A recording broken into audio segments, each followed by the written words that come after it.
Herkese salamlar. Bizlərə bir çox servisimizə suallar gəlir ki, evimizi elektrik xəttlərinin neçəlik kabellərlə və ya qoruyucu avtomatlarının neçəlik avtomatlarla paylaşdırmağımıza kömək edəsiniz. Bu videonu təqdim eləməklə o suallarınızı cavablandırırıq. Birinci hissəmizdə videomuzun, yəni 2 hissədən ibarət olacaq, yəni çox uzun çəkəcək. Hər bir hissənin, yəni həyət evlərinə və ya zdaniya evlərinə fərqli olaraq xəttlər çəkilir. Evlərə deyək. Birinci hissədə zdaniya evlərindən gedir. İstər novastroyka, istər köhnə binalarda. Elektrik xəttlərini 4 və 2,5-lıq kabel xəttlərindən çəkməyiniz tövsiyə olunur. Şitdən 4-lük kabellə otaqlara ayrı-ayrı olaraq hər bir otağa avtomat qoymaq şərti ilə və kondisionerlərə xəttləri ayrı-ayrı olmaq şərti ilə 4-lüklə çəkməyiniz tövsiyə olunur. Yəni zdaniya evlərində. Rozetkalara paylamağınız 2,5-lıqla tövsiyə olunur. Nəyə görə? Ən çox evlərdə siz, belə deyək də, kombi sistemi olduğuna görə zdaniyalarda, yəni yeni tipli zdaniyalarda, novastroyka deyək, kombi tipli olduğuna görə orada böyük qızdırıcılardan, elektrik qızdırıcılarından istifadə olunmur. Mətbəxə bəli, mətbəxə bütün rozetkalarını 4-lüklə verməyiniz tövsiyə olunur. Yəni orada paltar yandı, qabı yandı, sonra onun adı mikrovalnovkadır və ya duxovkadır. Bunlar yüksək gərginlikli avadanlıqlar, məişət cihazları olduğuna görə 4-lüklə çəkməyiniz tövsiyə olunur. Ancaq otaqların iç paylanmasında şitdən 4-lüklə gətirərək 2,5-lıqla rozetkalara və kulçət ilə 2,5-lıqla verməyiniz tövsiyə olunur. Avtomatları hər bir otağa və mətbəxə və hamam və tualetə, koridora hamısını ayrı-ayrı paylamağınız birinci növbədə tövsiyəmizdir.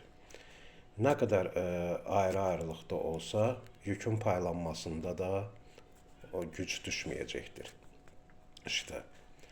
Yəni şitdə deyirlər ki, biz 0-a da avtomat qoyaq, fazaya da. Əgər həyət evi deyilsə, həyət evlərində bəli, hər iki tərəfə qoymağınız tövsiyə olunur. Nəyə görə? Onlarda paylayıcı şitlər olmur, paylayıcı qurğular olmur. Tutaq ki, zdaniya evlərində həm aşağı mərtəbədə paylayıcı qurğudur, həm də ki, hər bir mərtəbənin ayrı-ayrılığında olaraq paylayıcı qurğuları var. Orada 0 ilə fazanın ayırt edən, belə deyək də, yerləri var. Ona görə onlarda səhv ola bilməz. Ona görə zdaniya evlərində tək fazaya avtomat qoymağınız yetərlidir.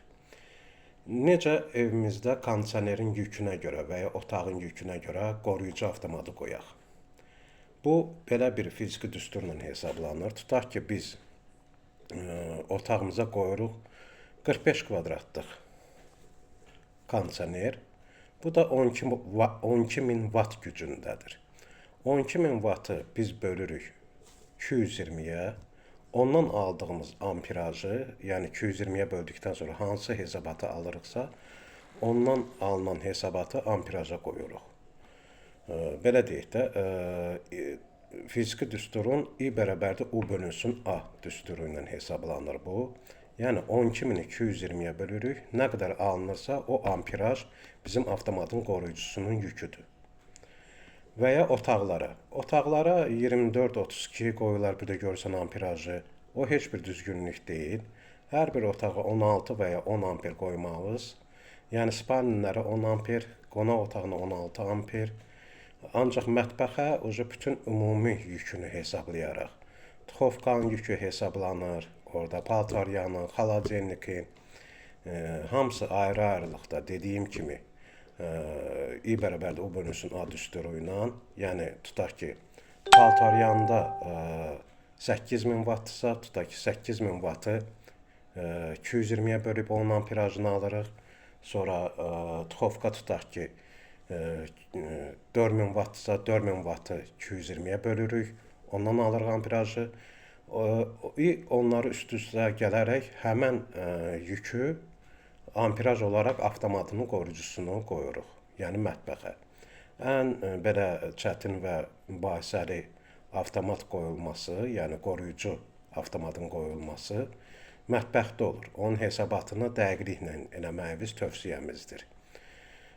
Elektrik xəttlərində bayırdan gələn, yəni zdan evlərində, yəni novostroykalarda şitdən gələn, çöl şitdən, yəni blokun şitindən gələn xətti 8-lik və ya 6-lıqla verməyimizi, evin içərisindəki paylayıcı şitdən otaqlara 4-lüklə verməyimizi, istəyər mətbəxə də 4-lüklə verin, hamısını da 4-lüklə paylayın, qorxusu yoxdur.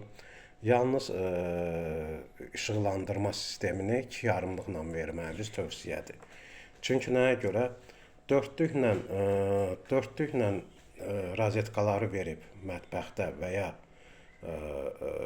hansısa bir otaqda rozetkalara verəndə, 4-lüklə də kulçətlə verəndə işıqlanma sisteminə hər hansı bir yüksək gərginlikli bir məişət cihazı qoşanda sizin işıqlandırma lampalarınız oynamağa başlayacaq və bu bir çox evlərdə gözdən görünən problemlərdən biridir.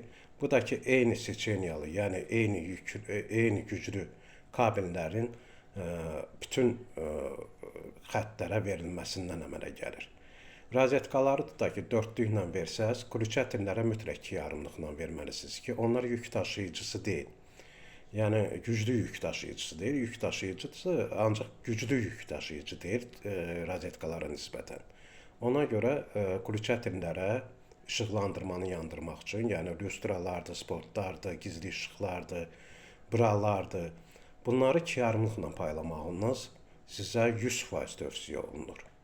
Yəni o işıqlarda oynama olmasın, qızma olmasın.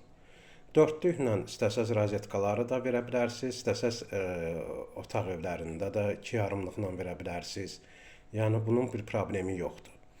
Ancaq əsas tövsiyəmiz mətbəx sistemində bütün rozetkaları 4-lüklə paylamağınız tövsiyədir.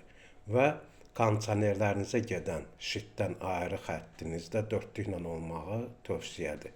Yəni bilmək olmaz otağa 12 minlik və ya 16 minlik və ya 18 minlik kondisioner qoyulur. Onların yəni ən belə normal, ən yaxşı kabeli 4-lük sayılır.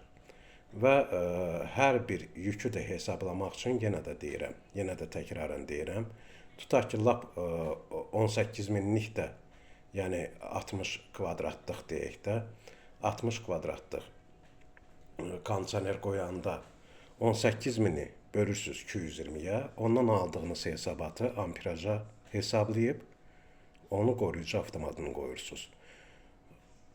Videomuz sizə yararlı olduqsa, like qoymanızı xahiş edirik. Bu bizim elektrik xətlərin paylanmasını sizə tövsiyə edədiyimiz videonun birinci hissəsi idi. İkinci hissənin davamı videolarımızda baxa bilərsiniz kanalımızda.